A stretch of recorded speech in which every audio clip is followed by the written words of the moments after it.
pondelok ráno došlo na ceste E50 pri Moňovom potoku k smrteľnej nehode.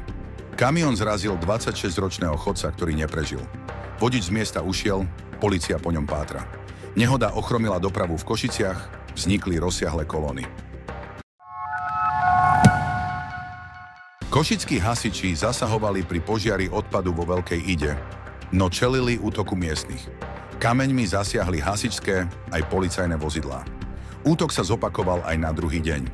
Polícia prípad vyšetruje, zatiaľ ho klasifikovala ako priestupok proti majetku. Na železničnej trati medzi Krompachmi a Popradom došlo k zrážke vlaku s maloletou osobou. Dieťa nereagovalo na výstražné signály rušňovodiča a utrpelo zranenia. Polícia prípad vyšetruje ako ublíženie na zdraví. Meškania vlakov dosiahli až 80 minút. Viac aktuálnych správ z diania v Košickom kraji nájdeš na košicak.sk.